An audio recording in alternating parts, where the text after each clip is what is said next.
Good morning and welcome. For the first time in over 2 years, we are live with our think tanks. So no more me staring at the screen and talking to myself, waiting for comments. We are actually live in the Cranford office. So welcome, RE/MAX Tri-County, RE/MAX First Realty, and anyone else watching this out there. Today, we are going to cover how to leverage your listings. This is a big topic because a lot of agents are looking for scripts and going outbound, making cold calls, etc. There's nothing wrong with that. That absolutely works. Prospecting is always rewarded. It takes time sometimes to build up, but there is another way to generate listings. And of course, that is to build a magnet and attract sellers. This is something Carl and I believe in, talked about, we did. And we're going to definitely cover that now. So if you guys have any questions, ask me at any point, and I will cover many of the things you guys need to do to attract sellers to you. Anyone want to guess what the number one thing is? Mailers. To attract sellers? Not bad. That definitely will work. Answering your phone. Oh, that's what it is? Answering your phone. Answering your phone, right? Have any of you guys here or anyone out there been around agents and the phone rings and they're like, I don't know this number, I'm not gonna pick it up, right? That could be a client, that could be a seller. And what do you think that happens if the seller calls any one of us, we don't pick up? They're calling the next person. Especially when agents are notorious for having full voicemail boxes that you can't leave a message. It's like being closed for business, right? Someone walks up to your restaurant and they pull on the door and the door is locked. That's equivalent. So if you're not answering your phone and your voicemail box is full, the seller moves on, right? And that's part of being the magnet. If you're not available for someone when they need to buy, or sell, guess what they do? They move on to someone else. Number two, when you do take a listing, how to leverage your listing is to always use professional photography. The seller, the person looking for an agent, they are looking at your marketing. The professional photography is to help you with marketing your listing, not just for that home, but also to attract other sellers. Why? Because if I'm a seller and I see Lionel has great photos, I'm more likely to call Lionel than if Lionel had a photo with the car door frame, window frame in the picture, or blurry photos, or bad lighting. So it's not just to sell that home, it's a form of marketing yourself to show future sellers how you market homes, right? So use professional photography. I'm a big fan of floor plans. Anyone here ever have a buyer ask them for the square footage? Yes. All the time, right? How do you get the square footage if it's not on the MLS? If you have floor plans, you can give them that. Also, it differentiates yourself with other agents, because if most agents are not doing floor plans and you do, what do you think the seller says when they're looking for an agent online and they look up Cranford or East Brunswick or Hamilton and look at who's marketing listings and how they're marketing listings, and you're the only one with floor plans or consistently have floor plans? They're more likely to call you. It's these little things that if you do them consistently, you turn into the magnet and attract people because you're differentiating yourself. There are thousands and tens of thousands of realtors throughout New Jersey, and our job in marketing is to show that you're a little bit different, right? We can't reinvent the wheel on the process of selling a home, but we can do things a little bit different, which helps show that you're different and you're special. So next is one of my favorites, write a good description. If you can't write a description of a home, or you don't, do you think the seller is going to be interested when the MLS listing or Zillow, Realtor, Trulia is not fully filled out and they have barely enough information outside of the bedrooms and baths? They don't know anything about the home. So if you can't market that appropriately, do you think that they're going to feel confident that you're going to market their home? And one step further, make sure you have a bio. If you can't describe yourself, how are you describing someone else's home? If you can't even say the great things about you and why someone should work with you, what's the likelihood if I'm a seller that I'm going to say, yes, he's going to be able to articulate all the wow factors, benefits, and features of my home if he or she is not even able to write a bio, or I looked at their 3 listings and all I know is it's a 3-bed, 2-bath because there's no description, right? And even if it's a fixer-upper, there's always something you can say about the home. So write a good description, guys. Always do an online ad for each listing. And by online ad, Facebook, Instagram, you boost those. Why? It's something else you could show the seller. 2, if I am looking at homes in Cranford and Lionel or Megan is doing online ads with her listings in Cranford and she's boosting them, I may come across Megan's profile that way. And I'm going to be wowed by it. Wow, she's doing something different. Very inexpensive. You can spend $10 a listing, $20 a listing, $5 a listing, whatever you want to spend. But it's another way to get in front of sellers, because if they find you that way, then they see your sign in town and then they get your mailer. What do you think is going to happen? Oh, wow, she or he is the local guy. They're doing all this stuff. I see them everywhere. I can't avoid them. So I should list my house with them because buyers are not going to be able to avoid them also. And they're going to find, every buyer's going to find them. And it shows them that your marketing is effective. I'm a big fan of always doing the online ads. And then you can take the results and the activity from that and show your sellers, hey, through organic reach, I reached 500 people, but through my online efforts and proactive advertising, I reached 1,500 people. Because you do get the results and the data from the performance of your ad, which allows you to show the seller that you're not just relying on the MLS, you're not sitting there waiting for an agent to just bring a buyer. So do online ads. Do open houses. Everyone here consistently doing open houses? Daryl is, and thanks for sharing, Daryl. I think about a month ago, an agent sat an open house for Daryl, and a neighbor came and said, I wanted to list a house, and they immediately went to a listing appointment. Well, wouldn't that be up to the seller to some of them don't want open house? Correct, but offer open houses. Okay. And if they don't, I understand, especially with COVID and showing videos of lines of 50 people, a lot of sellers don't, but a lot of agents just don't want to do them. They don't see the value in them. They think it's a waste of time. Absolutely not. So always try. You're right, Chris, there are some sellers that may say no for safety concerns or privacy. They don't want neighbors knowing, which is funny because when you have a realtor show up in a suit or a nice dress and a buyer is pointing at the house, you know, neighbors are going to know. But yes, there are some people that don't want open houses, but for the agents that don't like to do them, set up the open house. It's an opportunity to meet the neighbors. And what do you guys think happens when one house goes up for sale on the street and it goes under contract and sells? What happens to the neighbors? Statistically, it says like 2 or 3 houses in the same. Exactly. Oh, you got 450? My house is much nicer. If they can get 450, I'm going to get 500. Put it on the market. Right?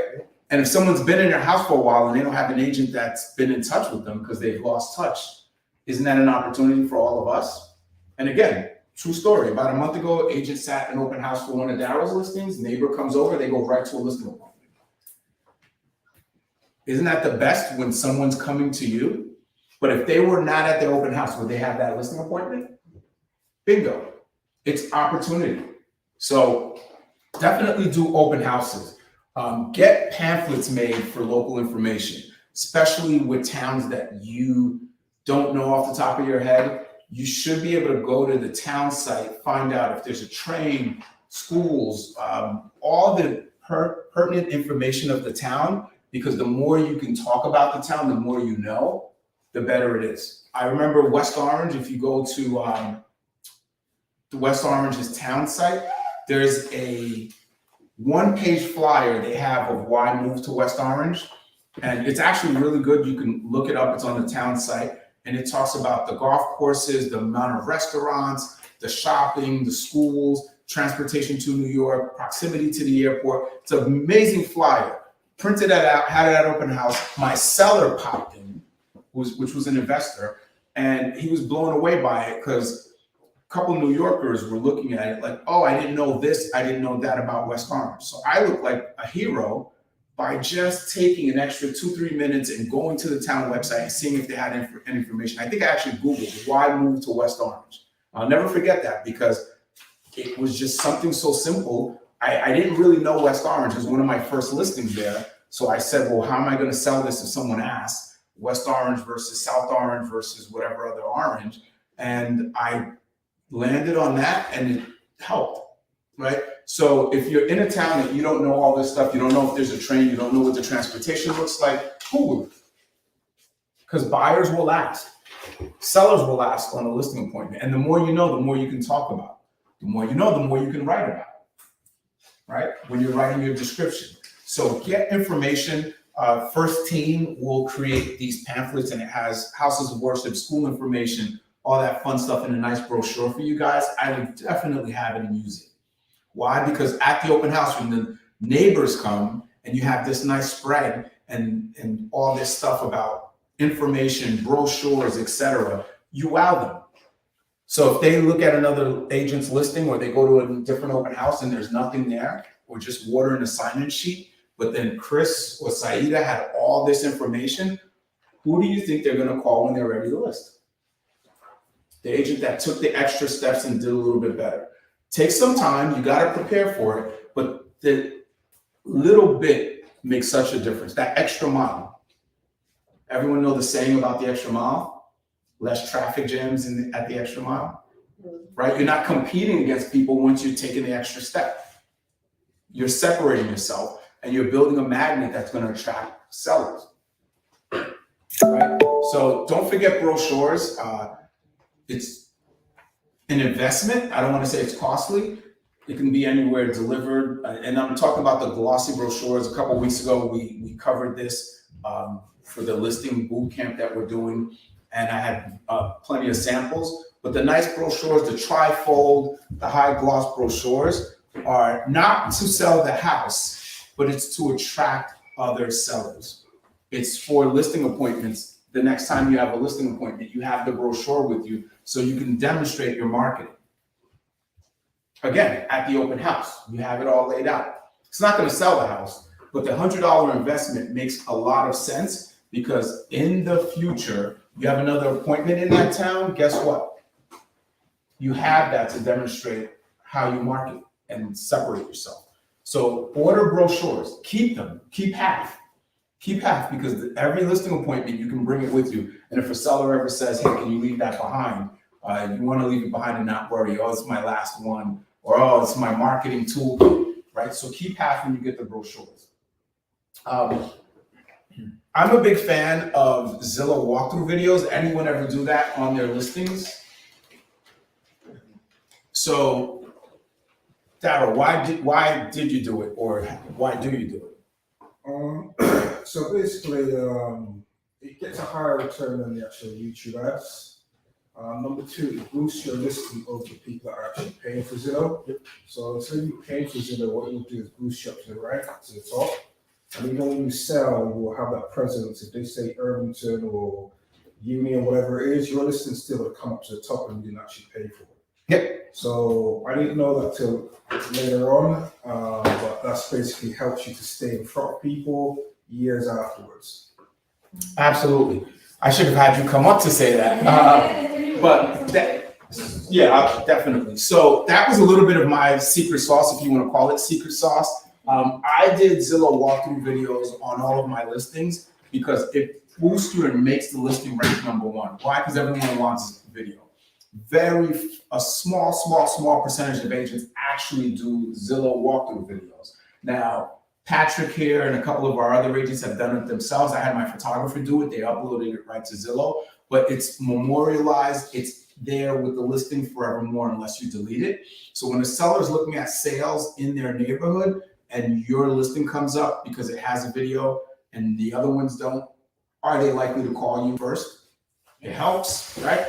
It helps. I'm not guaranteeing anything, but it definitely helps.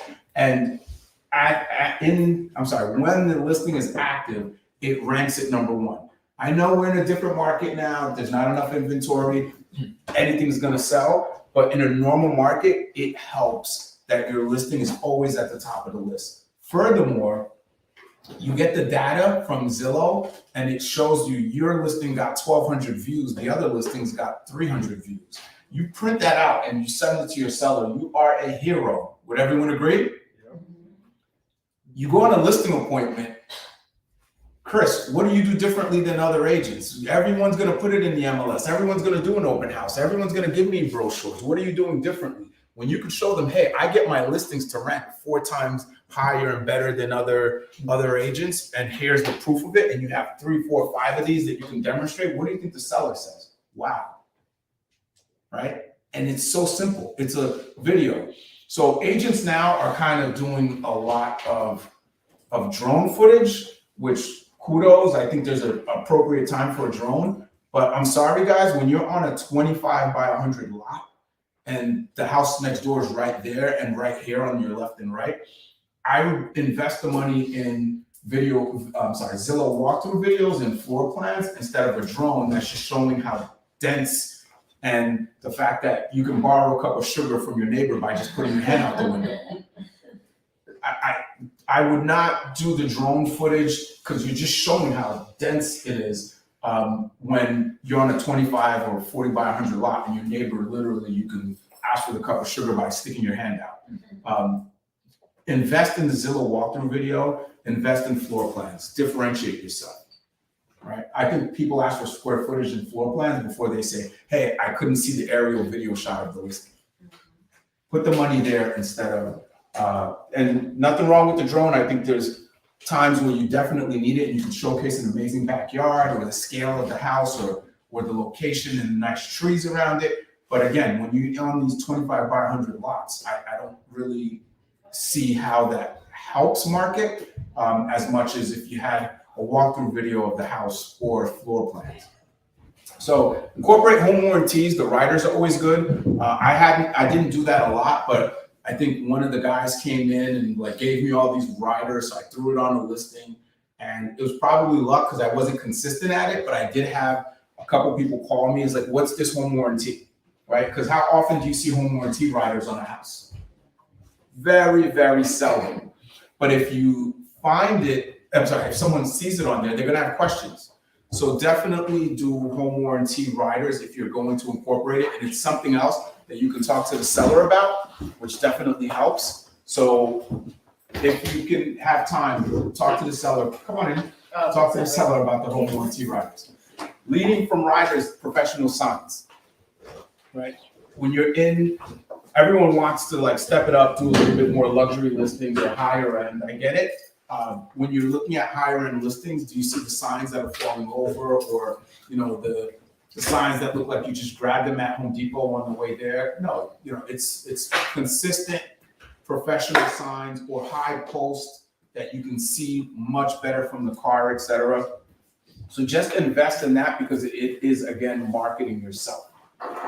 So save your marketing packages. If you're selling an investment property, do it before and after. Take the listing before, take the listing after. You want to save that because when you do get contacted by an investor, you have a portfolio that you can send them and share. And they like that because you're speaking their language, you're in their world. And it's so simple to do. They bought it on the MLS, they bought it from a sheriff sale. You can take a screenshot of the sheriff sale records of the previous MLS listing, show your after, you package that together in one PDF, and you have a dozen of these or 3 of them, however many. That's leverage because someone contacts you that's an investor or builder.